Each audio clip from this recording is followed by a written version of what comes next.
All right, so we're very excited to have Ariel Henley here with us today. She's an American writer and activist. She holds a BA in English and Political Science from the University of Vermont. She's been published in the New York Times, The Atlantic, The Washington Post, and Narratively.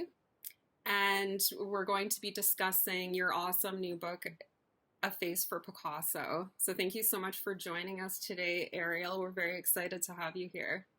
Oh, thank you. So I wanted to start by just asking if you can tell us a little bit about your book and what inspired you to write it. Yeah, so my book is a young adult memoir about my identical twin sister and me growing up with Cruzon syndrome. It's so fun to be talking to twins about, like, my twin. Anyway, we were born with Cruzon syndrome, which is a craniofacial condition where the bones in the head fuse prematurely. So, from the, starting when we were like 8 months old, we had to have surgeries to expand our skull and move all the bones in our face. And so once our skull was moved, then all the other facial features got moved around. So then doctors would have to go back in and move that. And so by the time we graduated from high school, we each had something like over 60 surgical procedures. And so when I talk to my surgeons, they can't even give me like an actual number because no one remembers. Um, and so it was just, the story is just about coming of age with this condition and what it was like to not really identify with my face, which is, when we think about who we are, we think about what we look like in our faces, right?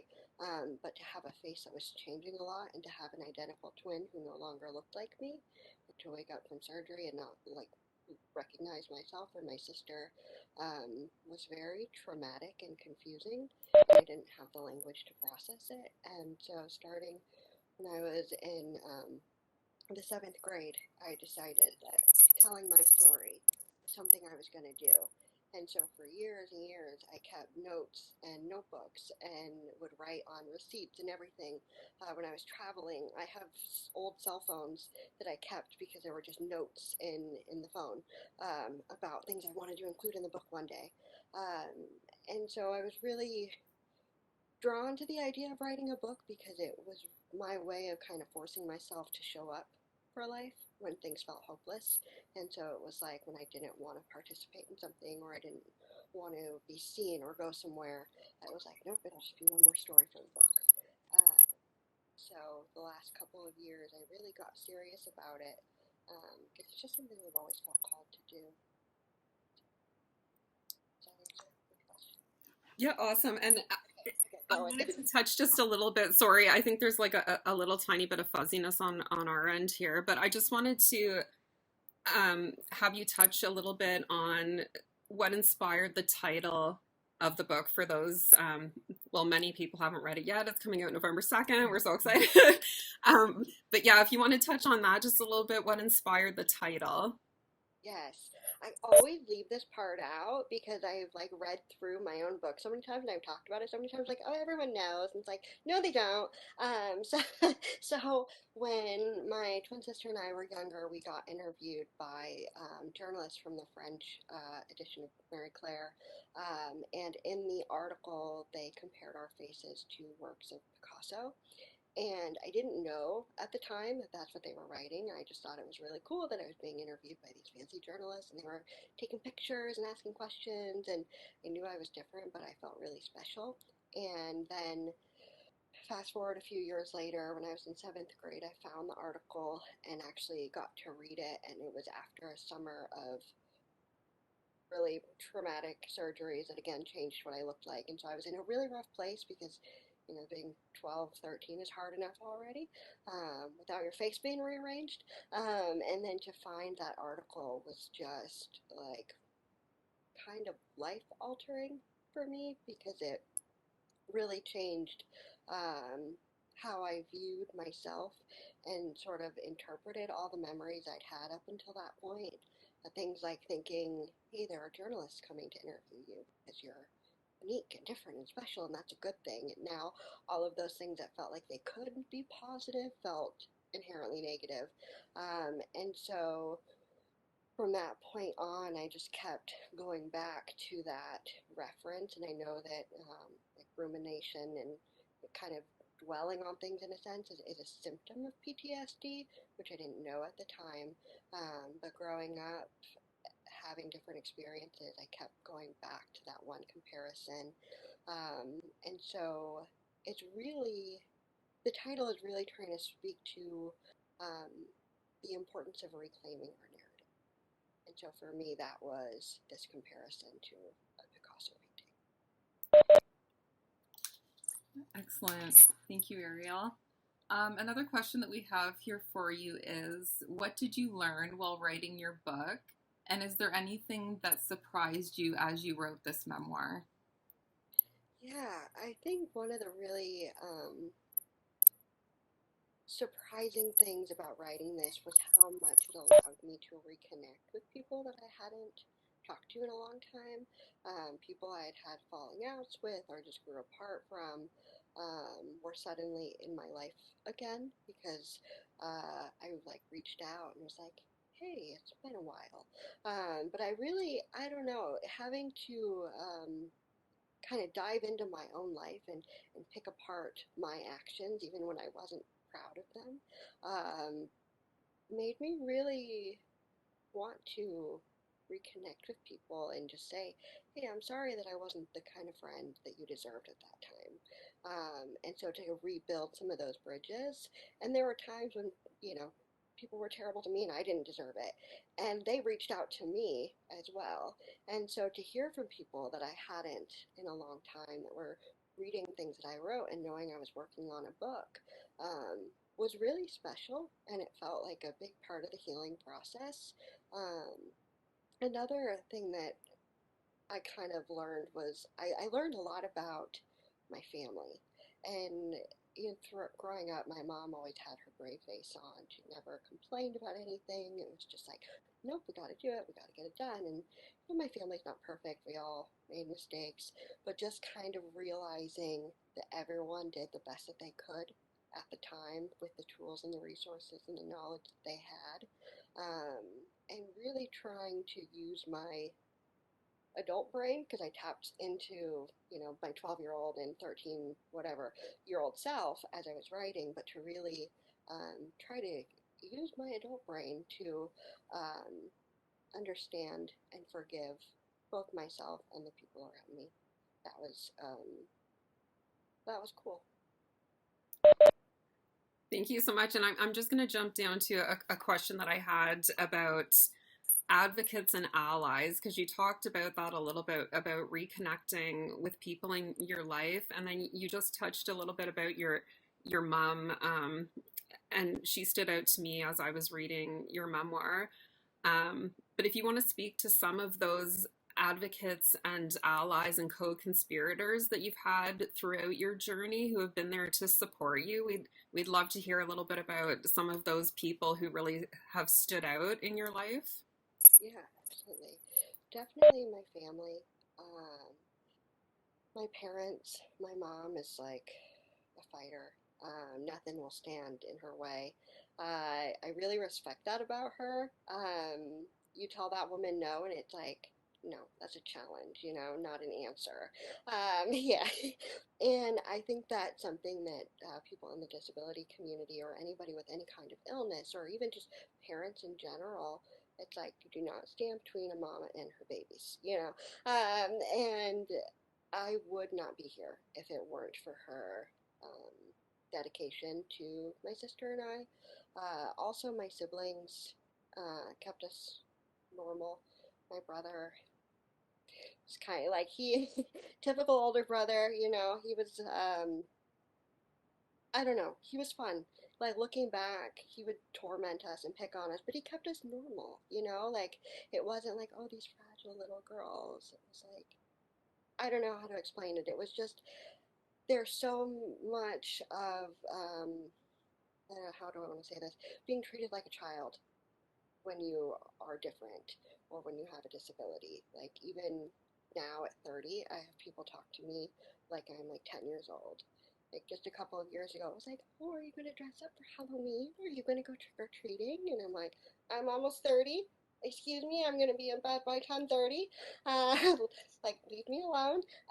But and so, yeah, I don't know, to just have people there to remind you, like, no, you're just like everyone else. You can do anything that everybody else can do was very helpful. My dad as well. And our doctors, our surgeons were amazing. One of my main surgeons passed away recently, and it was totally unexpected, and he's a big part of the book. And it was really eye opening to think about, especially reflecting on the things that I wrote, and as I said, recognizing that everybody did the best that they could at the time with the knowledge and the awareness that everyone had. And even now, or well, a few months ago, I could call him and say, hey, I need to go to this kind of specialist. What do you think of this doctor? And he'd say, no, no, no, no, no, go to this person. It had nothing to do with him. It was just, he would look out for us, and I always felt safe. Um, and then at school, there were teachers like my art teacher, Miss J, who was wonderful and really made me feel seen um, at a time when I both felt on display and invisible, if that makes sense. Um, yeah, I'm very fortunate that I got to grow up with such a strong community, um, even when things weren't handled in a way that now probably should have been. Like we can recognize um, more of an importance on mental health and not focusing so much on, especially like a child's physical appearance. Um, at the time, I never doubted that I was loved. I think that's really special. Yeah, I'm so sorry to hear about the loss of your doctor. I know in the memoir you had talked, deeply and affectionately about the doctors that you had and have, and how they became like family, right? Because over the years you got to know them so well, they got to know you so well. Yeah, so I am sorry for that, Yeah. for that loss. But I'm so happy that you had such a wonderful person in your life that you could call up for that advice. Because Yeah, not everyone has that, and I'm so happy that you had such a wonderful, special individual in your life. yeah, definitely. Yeah. And and just to kind of go back to one of the things that I learned really, really quick, just that just reminded me the unbelievable amount of privilege that I grew up with that I don't think at the time I recognized. And so, again, as an adult, being able to look at the medical care I was able to receive, and that even now, as an adult, I have doctors that are top specialists in their field that I can call and ask questions to anytime I want. Like, I'm lucky that my mom could even stay with me at the hospital and never leave, and I never had to be alone. A lot of people don't get that, especially in healthcare field, medical field. So yeah, that was piggybacking on a previous question. No, we appreciate it, Ariel. And going back to, so those important people in your life, and we're reflecting on how maybe not everyone has those connections. What kind of advice would you give to parents, to educators, to other people in the lives of young people who are going through challenges? What advice would you give to those adults? Yeah, I think there are so many amazing resources, and sorry, all of a sudden, sorry, Facebook, social media. There are so many wonderful communities that weren't around um, years ago. And so, one of the things I would recommend is to really reach out to those groups because there are probably, I would be willing to bet, families not too far with similar experiences and kids who also might be feeling alone. Or even if it's just someone to send emails to or to be I don't know, friends with on social media that, you know, your kid can look at and say, okay, even if it's like a few years older, like what I would have given to be able to scroll through someone's Instagram that had surgeries that I was about to have and be like, oh, pff, they turned out fine. We got this. It's gonna be cool. We got like everything's fine. Like, I think just knowing that there are people going through the same thing that turn out okay is super helpful. And for parents to have a community where they can talk about what it might be like for them, because as much as I want to say parents don't center yourself in this experience because this is about what your kid is going through, it is something that's traumatic and hard for the parent as well. And I think that a lot of times when parents do share on social media, it becomes, oh, wow, you're so wonderful, you're so brave, you have a child that's different, good for you. And as a kid who is different, to see that can be really damaging because you just end up feeling like a burden. But for parents to have other like parent friends that are in the same boat that they don't necessarily have to explain that to, I think is also really, really helpful. Yes, for sure. Um, yeah, normalizing it can definitely help with the process for both the children and the parents. And I'm so happy that you touched on the importance of that. And I feel that through your book and amplifying your voice through this and really getting the message out there, it can help other children or families that may be in similar situations as well. Yeah. You spoke earlier a little bit, so I know you touched on this at the beginning here, just a little bit about reconnecting with some of those people from your past. And I know throughout your memoir you had mentioned different scenarios where you and your sister were both discriminated against and bullied from children and adults alike. So if you could speak to some of those people now, what might you say to them?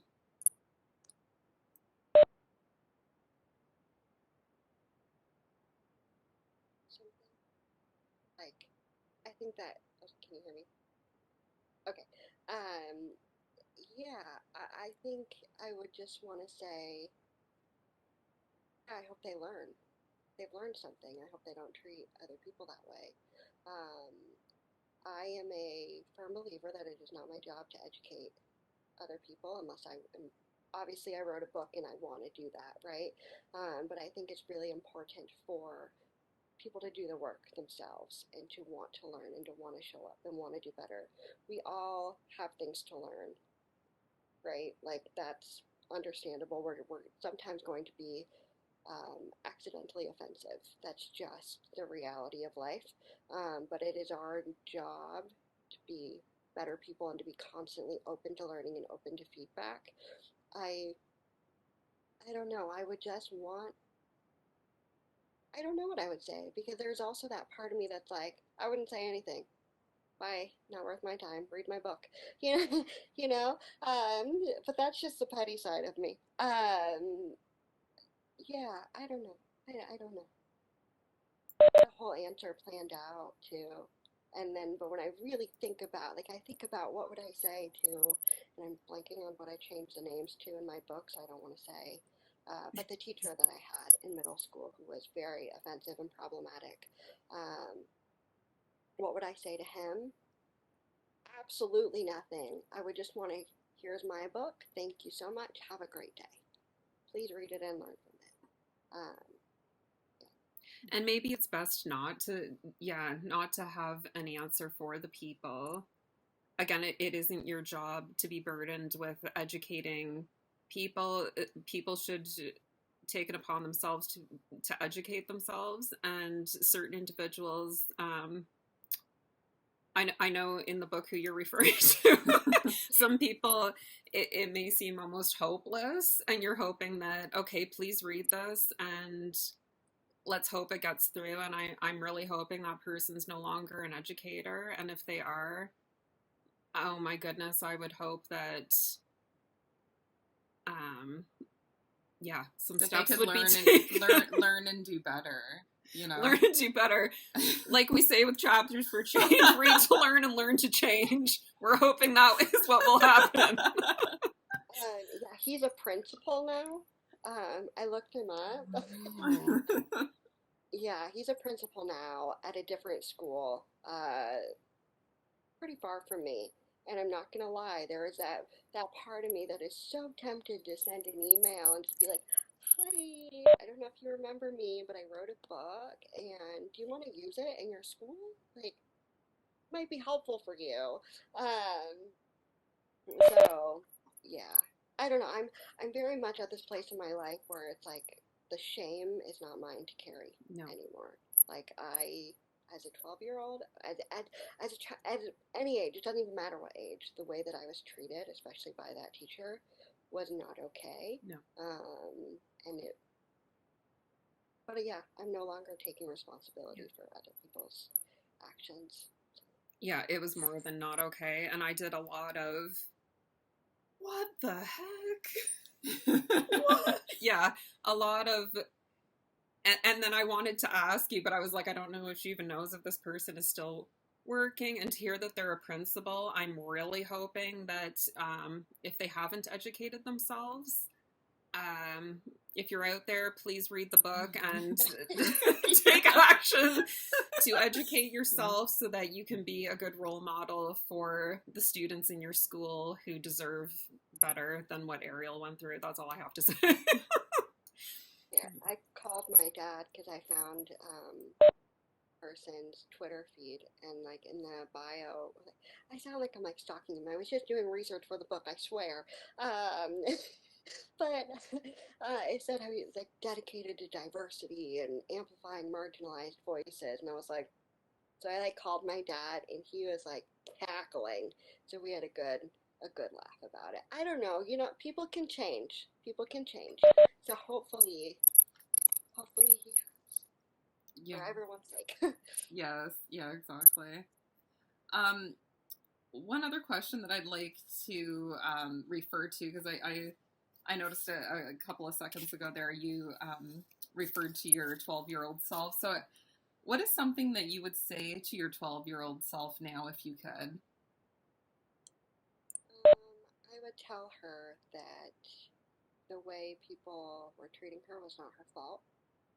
That all the things that she loved about herself to keep on keeping on, and to never let people who feel sad or small make her feel small too.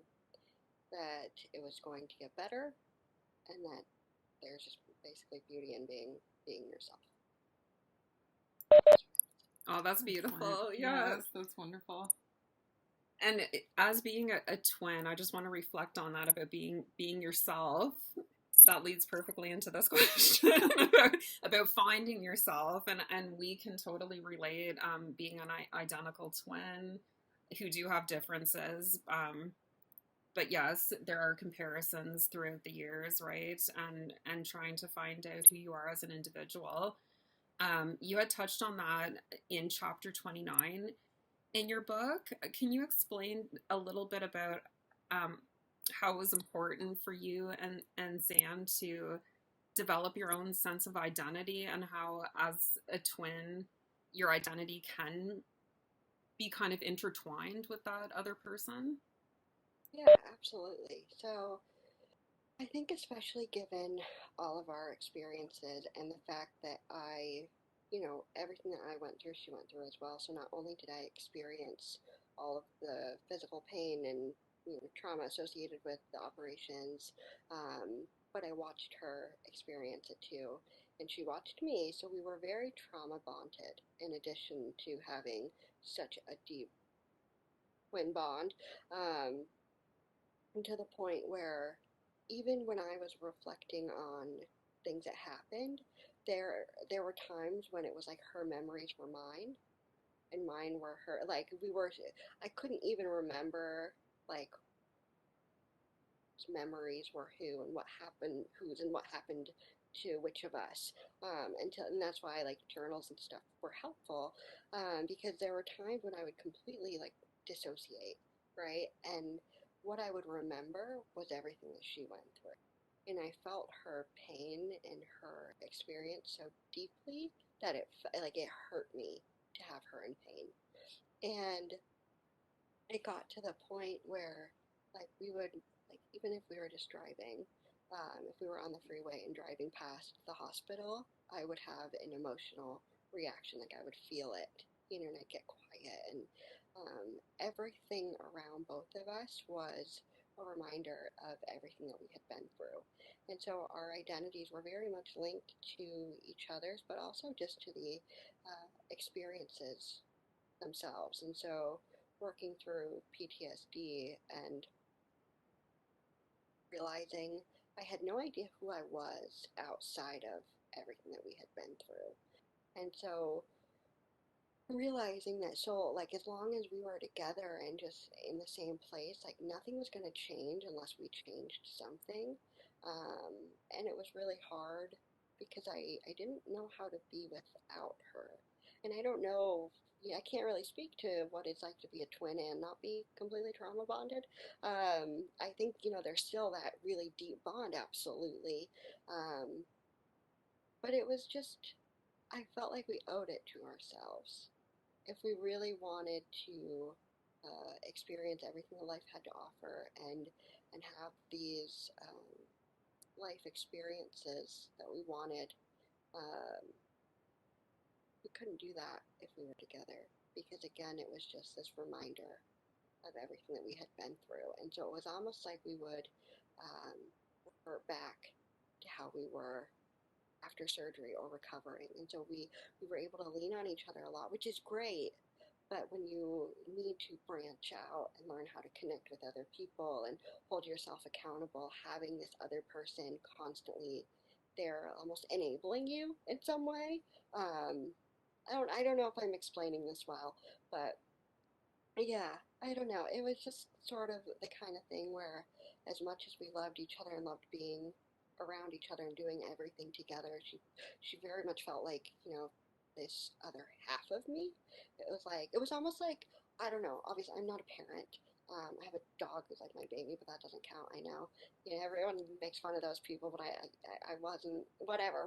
He's perfect. I love him. Anyway, not the point. It's almost in my mind how I imagine empty nesters, you have to move on and let go, and it's really hard, but this is the next stage of life. So that was a really long-winded answer. It makes complete sense to us. We did much the same thing when it got to university time, where we branched off on our own to be able to kind of find our own sense of identity, because you are so tied to that other person from birth. And you and Zan went through so much together, so much trauma, post-traumatic stress, lots of things that you went through. So I can see how that would be even more amplified, where you had been so closely tied to another person that it can be difficult to really know, okay, who am I without, obviously I never want to be you. But you know what I mean?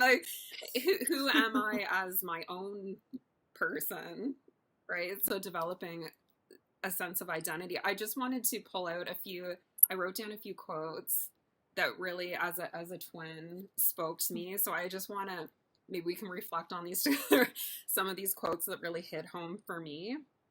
So in chapter 2, you describe how each time you and Zan had surgery, you would fear that you both would not wake up. And then you state, or even worse, that only one of us would. So that one hit me because as a twin, I totally get it, where it's, yeah, you're so tied to that person. And then in chapter 3, you state, being a twin is the other part of you that you wouldn't want to exist without. Again, totally got it. And then in chapter 13, you state, it is easier being the patient. Can you discuss that with us just a little bit? It's easier being the patient, and that was on page 162. Yeah. I love my sister so much. I would it makes me get emotional anytime I even think about it. To think about her in pain, um, to see her in pain is so unbelievably devastating to me that I would rather have surgery every day for the rest of my life than to ever have to know that she was going to be in pain. See, like, try not to cry now. And to grow up afraid that something would happen to her, um, I think was the hardest thing for me because it felt like I didn't really get to be a kid and be innocent and not have to worry about those kinds of things because I was always so scared of her. And so I think, kind of connecting back to your previous question about needing to know who we were individually, I think there was a part of me that it was kind of selfish in that because I knew that if something did happen to her, it would kill me. It would absolutely destroy me. And that's still the case. That will always be the case. But I think I needed to know that I could exist on my own, even if she was in another state. Like I was just so destroyed um, by everything that we had been through.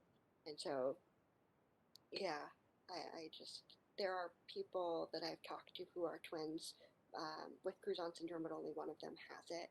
And there have been times where, and I don't mean to speak to an experience that isn't mine or anything like that, but hearing other people talk about how it's so hard with having it and their twin gets to be normal and live the life they were supposed to live, I can totally appreciate that there are challenges there, and I don't understand that. But coming from my perspective, I would give anything if that could have been the case for us. So. That is so beautiful. Honestly, Ariel, I'm sending you big like love. Yeah, I know we have our Because I totally get it where you have such a deep love, and it is like Jen and I each, we have 3 kids each, and like the way that you described the worry that you had and probably still have at times for your sister, but especially going through those all multiple surgeries over the years. I can't imagine, the stress and worry that you would have been under as a child. And it's the same type of, stress and worry that parents have for their children. Like you described your mom as being like a fierce mama bear, and you served like that for your sister and still do, and how hard that would be, and just wishing you could take that pain away. um Truly, like, I'm just like absolutely beautiful, like the amount of love that I could hear in your voice, and also through reading your memoir for your sister. You guys, I wish she was here, right here. I know, right? I'm like, we're gonna have to do another meeting sometime when your sister's there, and we can all have a nice chat. And So that actually fits in nicely with the next question here. So, what did Zan think about the book when she first read it? So she's been a little back and forth, which like, have to respect. Her journey, she processes things by not processing, uh, or like deals with things, I should say, by just put it in a box, put it in the closet, doesn't exist.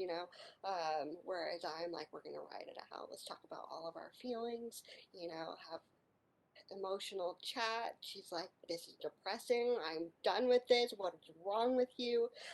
So she's very, very supportive and is so thrilled for me that my dream of writing a book has come true. But it has been hard for her. So she is on board, and then she gets a little bit. I don't know if upset would be the right word, but I think in some ways it's hard for her to be vulnerable, and I've sort of been like, we're gonna do this, get ready. So on one hand, she's very, very supportive, but on the other hand, I think it's forced both of us to really confront things that we thought maybe we had dealt with, but hadn't dealt with things quite as much as we'd um, believed or wanted to. And so I think for both of us, this has been a really eye-opening journey just in terms of our own communication because, being twins and going through everything together, we're usually on the same wavelength and, you know, um, but we are two different people, right? And like, we have different thoughts and feelings, and if she wrote a book about our experiences, it would be different, right? And like, I think that's kind of the cool thing about memoir. But yeah, she liked it. I knew that when she read a section and cried, that I got it right. And sometimes she would call me and say, I love you. I'm really proud of you. I know how hard you worked on this, but is it okay if I talk to you about it in a couple of days? And so I'd have to, like, okay, that's fine. Thank you. At other times, she'd be like, okay, I love you, but I just really don't want to do this right now. And so I had to be like, okay, well, like, we'll give it some time. So it was a long process having her read it, and she definitely read it in chunks. But yeah, she's been so supportive. She's actually on a trip right now with her boyfriend, and they're in Massachusetts. And she brought a couple of early copies of the book and left them in free little libraries for me to help be supportive. So, yeah. That's awesome. I actually saw that and I thought that was the sweetest thing. And just, I was thinking, oh, some lucky person's going to stumble Yeah. Yeah. I made a joke. Wow! I made a joke to Janice, and I'm like, we gotta go pick up that sign. We'll hop on a flight over there. Well, if it makes you feel any better, yours is in the mail. So. Oh. Oh, that's too funny. Well, that's awesome. And what have you been up to? Well, I mean, obviously your book's gonna be other than writing your memoir. Yeah, other than writing your memoir, what have you been up to lately? Yeah, anything else exciting happening with either of you or your sister Zan? Yeah, my sister just started a new job. She's an operations manager. I always forget her job title because I don't understand what she does, only that she's always working. And so she just started a new job at a startup doing that. Just that's been really good for her. I work as an accommodation specialist at the University of the Pacific. So I help undergraduate students get set up with academic accommodations if they have any kind of disability. So that's what I do during the day, and then at night I just write and post on social media every break that I can, being like, buy my book, please. And just, yeah, I'm really trying to focus on just enjoying everything and just taking it as it comes. The book publication date got pushed back a couple of times due to the pandemic, so it feels like it's been like a long time coming, and especially since, like, being 12 years and like wanting this since I was 12 years old, I'm like, it's here. I was telling my boyfriend earlier that it feels like Christmas Eve every day, and like I'm like, I haven't felt this excited since I was like a little kid. I'm just like, is it November 2nd yet? So, so yeah, I'm just kind of living life and taking things as it comes. So. I saw some of your artwork too, and I know I mentioned this to you already, but I said it to Jen. It was either today or yesterday that I mentioned. I said, "Oh, you got to see her artwork as well." And I was showing like, pictures. Whoa. And how I'm like, I'm hoping eventually, because I absolutely love your memoir, and yeah, I'm hoping that eventually there will be a children's book that we will see from you as well, like for younger readers than the young reader here. But yeah, your artwork is just phenomenal. Thank you so much. I've really gotten into watercolor painting. I haven't been like doing too much since all the book promotion stuff has sort of like taken over my brain, but it's been so fun, and it's been really, really especially fun to try to paint people with like asymmetrical eyes, but not in a Picasso way, but just in let's normalize this kind of way. Like that has been so fun for me, and so it's definitely on my bucket list to um, illustrate and write a children's book. I'm like, I don't know how they do it though, because all the graphics that I see look like they're done on like a tablet or something, and I'm like, I like give me watercolor paint and paper. I don't know how to like make it digital. But yeah, maybe that'll be my next project. Yeah, I'm sure they have their ways to scan it or however it works. Yeah. So Ariel, so one last question here. Why is your story so important for others to hear? And what message do you want readers to take away from your memoir?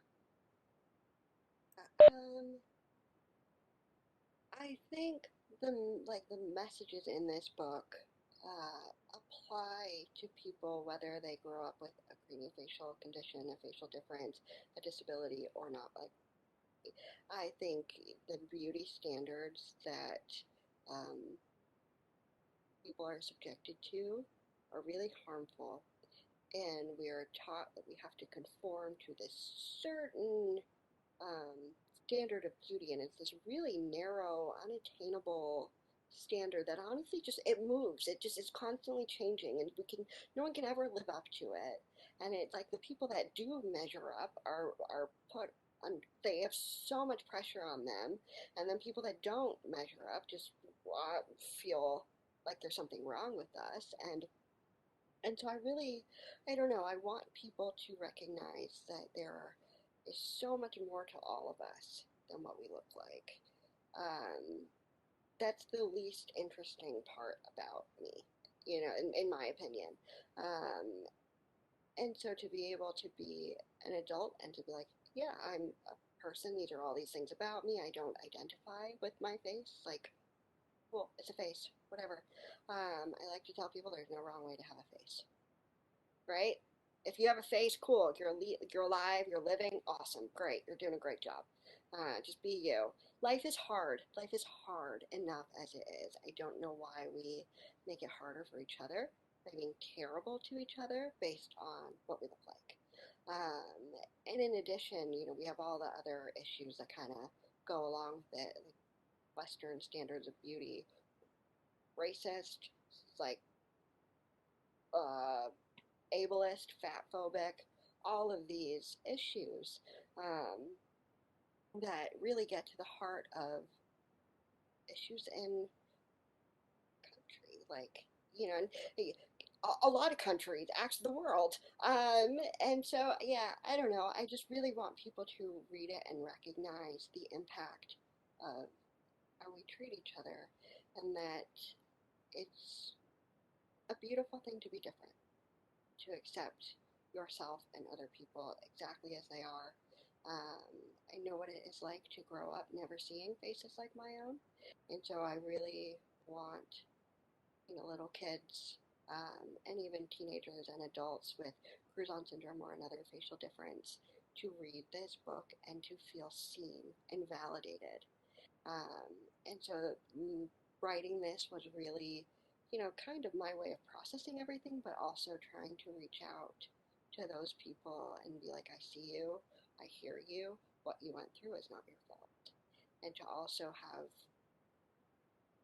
people who didn't go through that get an inside look at what it's actually like. That's beautiful, Ariel. Thank you so much. And I think we can both say, and anybody who will be watching this, that you are a true inspiration and a wonderful activist. I really hope that many people read your book. I hope it reaches all the schools. I hope that November 2nd, I'm like, pre-order now, everybody. Yeah. Once it's in people's hands, November 2nd, I'm hoping that message just spreads like wildfire. And yeah, anyone who's dedicated to equity, diversity, inclusion, again, Christmas gifts coming up.